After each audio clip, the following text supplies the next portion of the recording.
Om Sairam. Welcome to my channel Sri Sai Divya Charanalu. Baba గారి ఎంతోమంది భక్తుల అనుభవాలు తెలుసుకుంటున్నాం కదా. ఈరోజు మరొక భక్తుని కోసం తెలుసుకుందాం.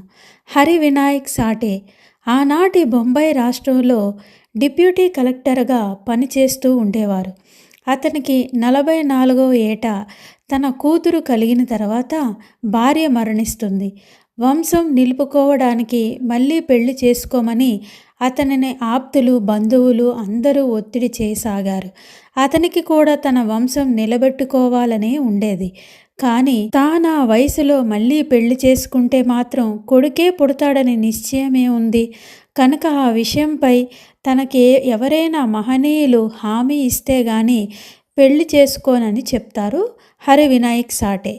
ఏప్రిల్ నెలలో 1904 సంవత్సరంలో అతను ఆఫీస్ పని మీద కోపార్గంకు వెళ్ళినప్పుడు అక్కడ మమల్తదారుగా పనిచేస్తూ ఉన్న అతని మిత్రుడైన బార్వా అచ్చటికి సమీపంలోనే సాయిబాబా అనే గొప్ప మహాత్ములు ఉన్నారని చెప్పి సాటేను షిరిడీకి తీసుకొని వెళ్తారు.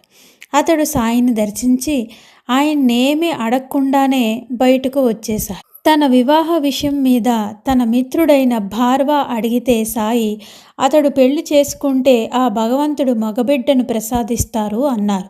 ఆ తర్వాత దాదా కేల్కర్ తన కుమార్తెను సాటేకి ఇచ్చి వివాహం చేయాలని అనుకుంటారు. ఇదే విషయం సాటేకు ఉత్తరం రాసి పంపిస్తారు. బాబా తన కూతురుని చూసి అనుమతిస్తేనే చేసుకుంటానని మళ్ళీ తిరిగి జవాబు రాస్తారు హరి వినాయక్ సాటే.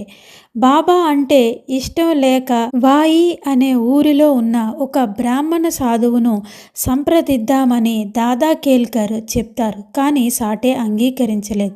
ఇంకా తప్పక కేల్కర్ తన కుమార్తెను తీసుకొని షిరిడీకి వెళ్ళారు. ఆమెను చూస్తూనే బాబా ఈమెను అహ్మద్ నగర్ పంపించు అన్నారు దాదా కేల్కర్తో. అప్పుడు సాటే అహ్మద్ నగర్లో ఉద్యోగం చేస్తూ ఉన్నారు కనుక బాబా అనుమతించారని తెలిసి 1905 సంవత్సరంలో సాటే ఆమెను వివాహం చేసుకున్నారు. అటు తర్వాత కొన్ని విషయాలు సాటే ఇలా రాసుకున్నారు. మొదట నాకు 2 కుమార్తెలు కలిగారు. నా అత్తమామలు బాబాను మాకు మనవడెప్పుడు పుడతాడు అని అడిగారు.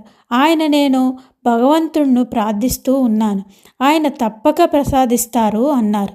మాకు 1913 సంవత్సరంలో బాబు పుట్టాడు. మళ్ళీ మరొకసారి 1908 సంవత్సరంలో ఒకరోజు బాబా తమకు పవిత్రమైన వేప చెట్టు దగ్గరగా గ్రామానికి ఉన్న పాత ప్రాకారాన్ని చూసి సాటేతో ఇలా అన్నారు. ఇది